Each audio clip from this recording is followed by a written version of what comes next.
साथीहरू यति बेला रामले गाउँ छोडेसँगै रामले गाउँ छोडेको कुरा भने गाउँभरि हल्ला भने भइसकेको छ। त्यस्तै उता दुर्गा आमाले फोन गरेर बिक्की र विशाललाई भने रामलाई मार्नको लागि तयारी अवस्थामा बस्नु भनेर भनिसकेकी छिन्।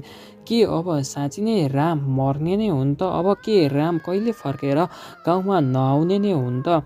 अब राम, कमला र मुनाको मिलन असम्भव भएकै हो त? त्यो सबै विषयमा यस भिडियोमा म छोटो छलफल गर्ने नै छु। यदि तपाईँहरू पनि राम जसरी भए पनि गाउँ फर्केर आउनुपर्छ र रामले यो खेलको अन्त्य गरेको हेर्न चाहनुहुन्छ र राम, कमला र मुना मिलेको हेर्न चाहनुहुन्छ भने हाम्रो यस भिडियोलाई एक लाइक गरेर कमेन्ट सेक्सनमा राम, कमला र मुना लेखेर हाम्रो यस च्यानललाई पनि सब्सक्राइब भने गरिदिनु होला है त। आउनुहोस् ढिला नगरिकन भिडियोको मेन विषयवस्तुतर्फ लागौँ। साथीहरू, बुहारीको गत एपिसोडमा भने रामले अन्ततः कमला र मुनाको यादमा तडपिएर बाँच्न नसके पछाडि उनले गाउँ छोड्ने निर्णय भने गरेका हुन्। हो साथीहरू, सही सुन्नुभयो। रामले भने यति बेला गाउँ छोडेका छन् र रामलाई गाउँ छोडाउनको लागि दुर्गा आमा र मालतीले भने एकदमै ठुलो षड्यन्त्र भने बुनिरहेका थिए र अन्ततः उनीहरूको जित भने भइसकेको छ र रामले गाउँ भन्ने छोडिसकेका छन् र रामले गाउँ छोड्ने बित्तिकै राम सहर पस्ने बित्तिकै यति बेला सहरमा भने बिक्की र विशाल भने रामलाई मार्नको लागि तयारी अवस्थामा आफ्नो केटाहरू लिएर भने बसिरहेका छन् र अब जाँदा जाँदै राममाथि आक्रमण गरेर रामलाई मार्ने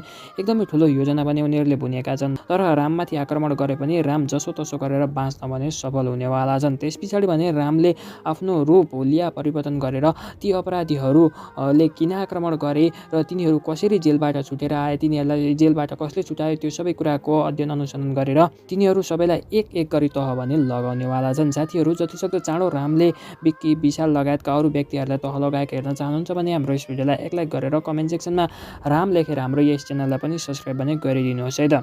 त्यस्तै साथीहरू, कमला र मुनाले पनि के अब चाल पाउलान् त दुर्गा आमाले नै यो सबै खेल खेलिरहेकी छिन् भन्ने कुरा पक्कै पनि साथीहरू, किनकि कमलालाई भने यति बेला शङ्का भइसकेको छ र कमलाले मुनालाई पनि त्यो डिभोर्स पेपरमा रामले गरेको डिभोर्स पेपरमा रामले जुन डिभोर्स दिन खोजेका थिए अर्थात् दुर्गा आमाको कारणले गर्दाखेरि रामले पनि डिभोर्स पेपरमा साइन गरेका थिए र त्यो डिभोर्स पेपरमा यति बेला दुर्गा आमाले जसरी भए पनि साइन गर्नु भनेर मुनालाई दबाब दिइरहेकी छिन्। तर कमलाले भने त्यो डिभोर्स पेपरमा साइन नगर्नु भनेर यति बेला मुनालाई भने भनिसकेकी छिन् र अब मुना र कमला मिलेर पनि गाउँमा यो सबै कसले खेल खेलिरहेको छ र राम, कमला र मुनालाई छुटाउन कसले खेल खेलिरहेको छ भन्ने कुरा भने पक्कै पनि पत्ता लगाउनेवाला छन् र अब छिटै नै रामले पनि सबै कुरा पत्ता लगाइसके पछाडि रामले पनि ती अपराधीहरूलाई भने एक एक गरी तह लगाउनेवाला छन् र छिटै नै राम, कमला र मुना भने मिलेर पहिलाकै जसरी बस्नेवाला छन्। र यसको लागि भने अब सबैभन्दा पहिला भने रामले यो सबै षड्यन्त्रहरू पत्ता लगाउनुपर्छ र ती सबैलाई एक एक गरी तह लगाएर तिनीहरूको खेल भने सदाको लागि अन्त्य गर्नुपर्छ। त्यस पछाडि मात्रै राम, कमला र मुना सदा जसरी नै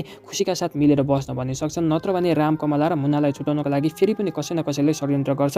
त्यसैले रामले जतिसक्दो चाँडो यो खेलको अन्त्य भने गर्नुपर्छ र राम, कमला र मुना मिलेर बस्नुपर्छ। साथीहरू, जतिसक्दो चाँडो रामले यो खेल बुझ्नुपर्छ र यो खेलको अन्त्य रामको हातबाट हुनुपर्छ र राम, कमला र मुना खुसीका साथ बसेको हेर्न चाहनुहुन्छ भने हाम्रो यस भिडियोलाई एक लाइक गरेर कमेन्ट सेक्सनमा राम, कमला र मुना लेखेर हाम्रो यस च्यानललाई पनि सब्सक्राइब गर्नुहोला भन्दै अहिले चाहिँ बिदा माग्न चाहन्छु। अब अर्को भिडियोमा भेटिनेछौँ। तबसम्मको लागि बिदा दिनुहोस्। नमस्कार।